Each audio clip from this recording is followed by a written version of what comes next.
Welcome to Connect Canyons, a podcast sponsored by Utah's newest and fifth largest school district. Learning is about making connections, and here at Canyons School District, we invite you to connect and learn with us. I'm your host, Kirsten Stewart.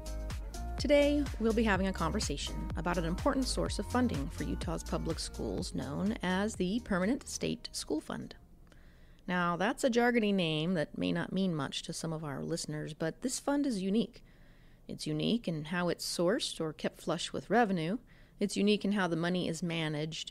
It's unique for how the money is allocated, and it plays a vital role in fueling school improvement. And to understand its origins and purpose, we're going straight to the source, the custodian of the school fund, Utah's State Treasurer Dave Damschen. Thanks for joining us, Dave.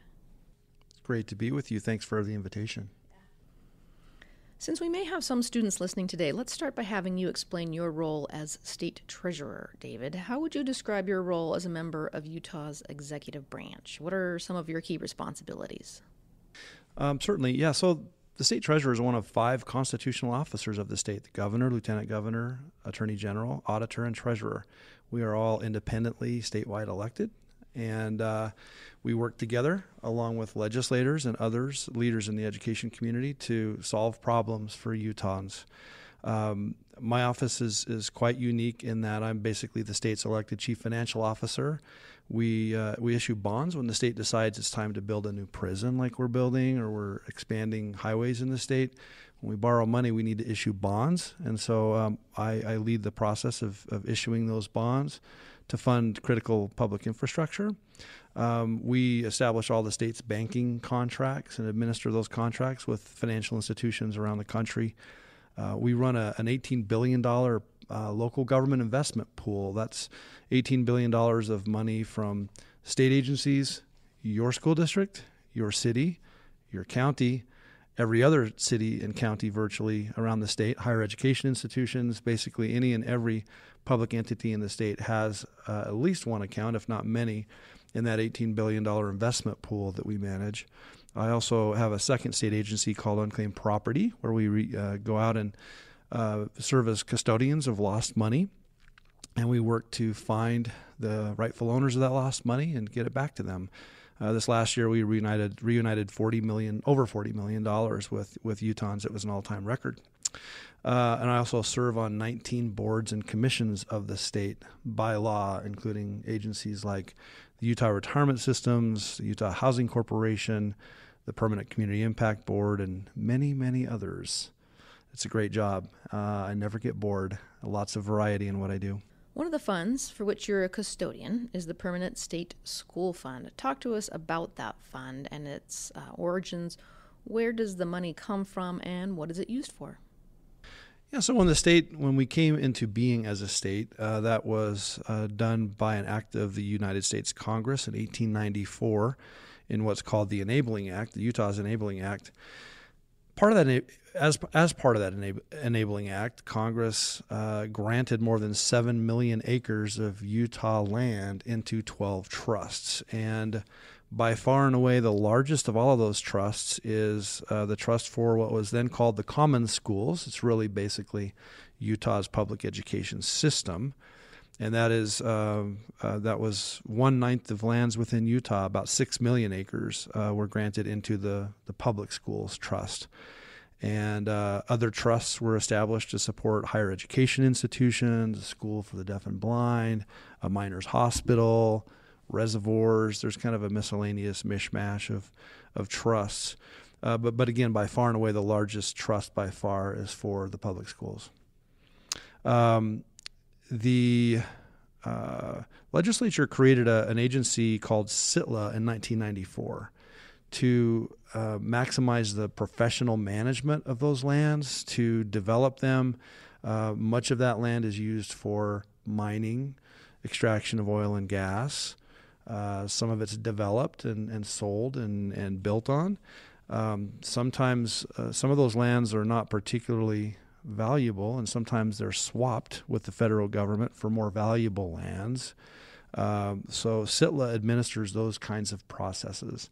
And every year SITLA monetizes those assets, whether it's from mining and oil and gas or land sales or et cetera. And SITLA brings in tens of millions of dollars from those practices, managing those land assets, and that money goes into an investment portfolio that's administered by another agency called the School and Institutional Trust Fund Office, and I chair the board that oversees that office. It's about a $2.5 billion investment portfolio.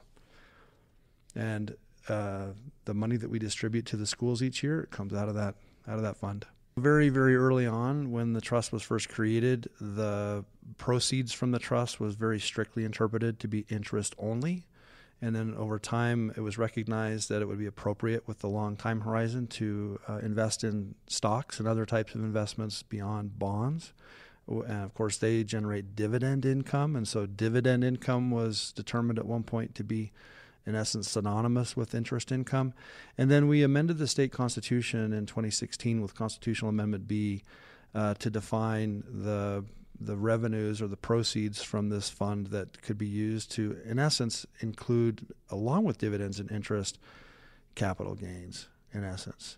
So that allows us to be a little bit more flexible, and it provides us with more stability of those distributions. Back when the global financial crisis happened and interest rates plummeted on bonds at the same time that the dividend yield from dividend-paying stocks plummeted, we saw a huge decline in distributions from this fund. And so the passage of Constitutional Amendment B, along with some companion legislation, has allowed us to iron out some of those sharp kinks in the dollar flows over time. We use a smoothing calculation when we calculate those distributions so that they don't just jump up and down with changes in the financial markets, so that there's more continuity and more stability in those distributions over time for schools in Utah. David, you recently announced that the Permanent State School Fund will make the largest ever distribution to Utah schools this coming year.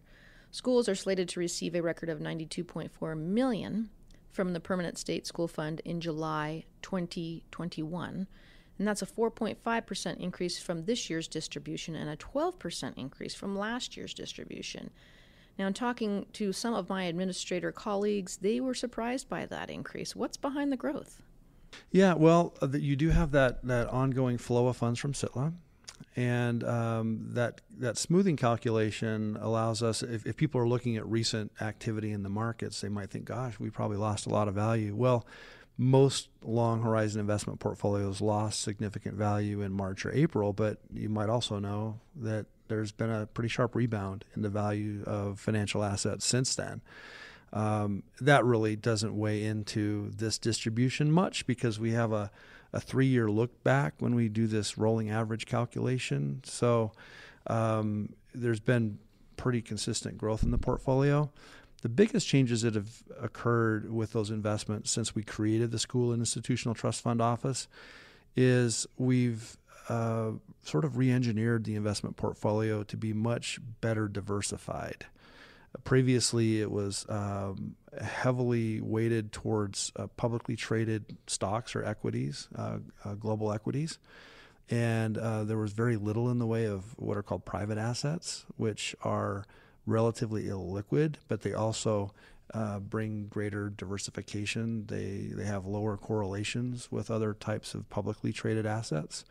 And so the best way I describe it is it's kind of like an insurance policy. You're creating more stability in how those assets fluctuate over time when you invest in a broader set of asset classes that don't all act the same way at the same time based on how they're acted upon by economic dynamics, if that makes sense. Sure. This is something we should all be doing, right? As we look to retire, have as diversified an investment portfolio as possible.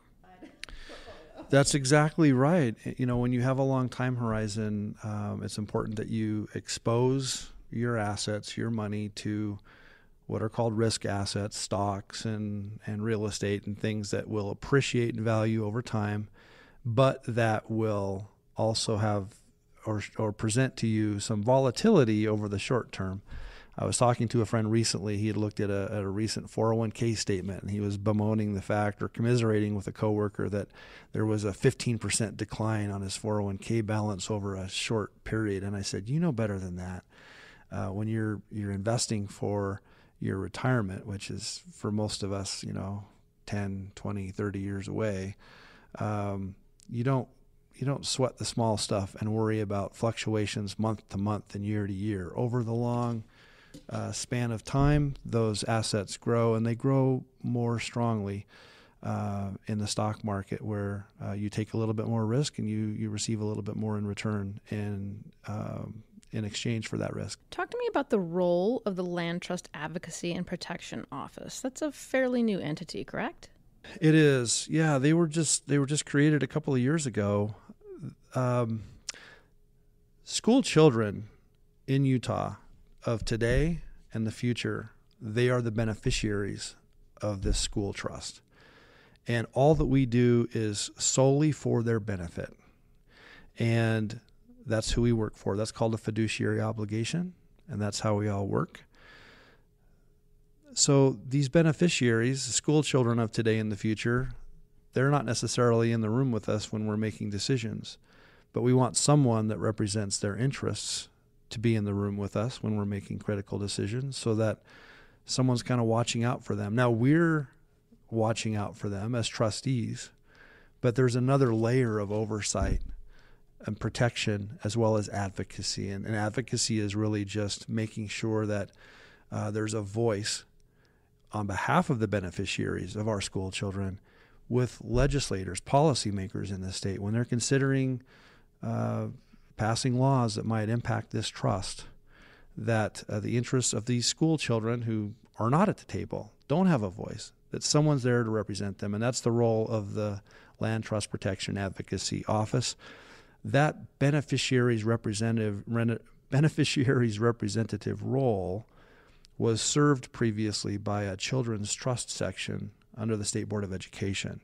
And so there's been for many, many years a beneficiaries representative working on behalf of school children in Utah. The creation of this office was just a shift in terms of who is responsible for that oversight, and who they're overseen by, and who's ultimately responsible for the work that they do on behalf of the beneficiaries.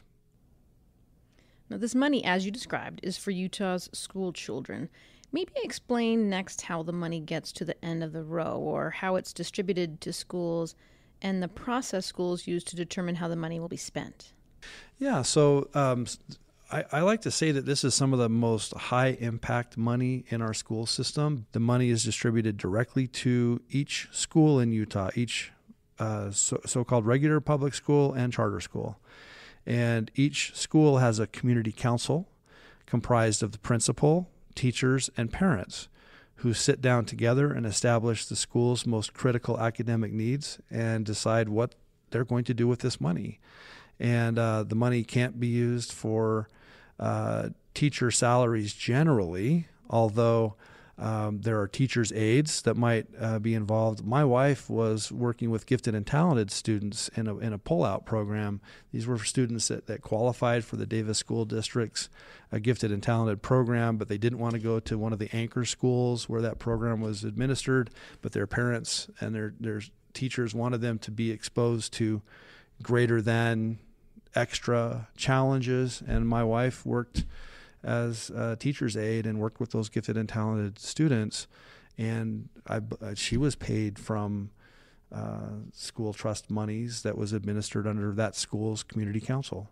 So I think that's really important. That gives the teachers and the parents at the school level a lot of discretion to decide where those resources are most needed, and I think it's very powerful that way. Well, I know school principals value this funding because it provides them with flexibility to meet local school needs and implement locally grown classroom innovations and improvements. Having more money this year will translate to more Chromebooks for schools that need them, or more instructional aids to help struggling readers. But you also have a responsibility to safeguard these funds for the long term. How do you strike that balance?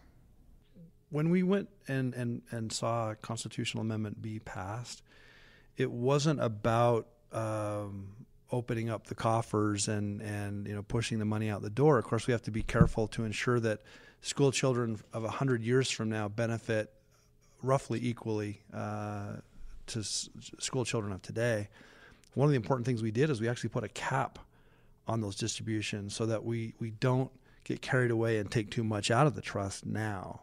So it's a delicate balancing act to manage those funds so that we can smooth out some of that volatility over the short term, so that we can see substantial growth enough to beat inflation over the long term, and to again try to strike that intergenerational equity, which is a lot of syllables, but it's really important that we're managing it in that way, because we're serving school children that are not yet born, along with the school children that are out there benefiting this year. And that's a really important part of what we do, and I love hearing that. And we want to see that growth continue, but we want to be prudent in not cutting loose with so much of that money that we deplete the fund over time. And I say that because we had neighboring states, Arizona is one, that has become so desperate for funding, they've gotten carried away and they're pulling imprudent levels of funding from their trust fund. And we don't want to be in that position. That's not how we roll in Utah, and I think we're doing a good job of striking that balance. Well, it's also worth noting that these trust lands aren't necessarily a renewable resource, right? That's another great point. This type of trust in other states works a little bit differently. Take Idaho. They have a lot of timberland that is entirely renewable. But so much of our revenues come from oil and gas, and we all know that oil and gas and coal are on the decline, and ultimately they should be and will continue to decline. And so when you think about what's coming into the trust from the lands, here in Utah we don't have a lot of renewable timber resources. There are some exciting opportunities in solar energy installations and so forth, and I think we'll see more and more of that coming along on some of these trust lands. I just have to really commend the School and Institutional Trust Lands Administration, SITLA. They're controversial. Sometimes they have to do things that local Utahns don't like, that local governments don't like. But frankly, their job is to optimize the value of these land assets for the beneficiaries. And people get confused sometimes. These are not public lands per se. They are trust lands. And in the case of the school's trust, these are lands that are owned ultimately by the school children. And so it is SITLA's job to optimize the value of those lands on behalf of its beneficiaries. And that doesn't always make people happy in terms of what they're doing with that economic imperative. What kind of growth have you seen in annual distributions over the years? Do you have some figures you can share to help our listeners put that in perspective? So the Land Trust Program was created in 1999, I believe. And in the first year of the program, the average per pupil amount that we sent out was $10. And that has increased now to $133 per student. And from the inception of the School Land Trust Program until now, that program has distributed in total $704.4 million to Utah schools. Wow, that's a big number, and I think speaks to how well these funds are managed. Thank you again, David, for joining us. It has truly been a pleasure talking with you today. I know you're very busy and have other obligations to attend to, but quickly, is there anything you would like to say to the parents and teachers who serve on the school community councils that determine how these precious dollars are spent? I would just say thanks to those that serve, are willing to serve on the school community councils and the charter school trust councils. Such an important role. And of course, those academic needs are so unique and different at each school, and that's what makes it so powerful. And we have to have that voice from the teachers and the parents, because there's no one more important in this entire public school system than the student and the families and the teachers that are working for their best interests and their education. It's one of the most important jobs in our society. And I'm more appreciative by the day, especially in this crisis that we're in with the pandemic, so appreciative of what teachers are doing. They have one of the toughest jobs. They're not adequately paid. I don't know if we can ever feel that we're paying them as much as we should. And I'm appreciative that so many of them do it out of a love for what they do, out of a passion for education and for preparing our next generation to be successful in their endeavors. I would just say thanks to everyone that's involved in the administration of these precious resources. It's critically important. You've been listening to Connect Canyons, a podcast about what we teach in Canyons District, how we teach, and why. If you like the show, be sure to tell a friend to subscribe. And if you have an idea for a story you'd like us to tell, email us at communications@canyonsdistrict.org. This episode was edited with help from Stephanie Christensen and reported by me, your host, Kirsten Stewart. Thanks for listening.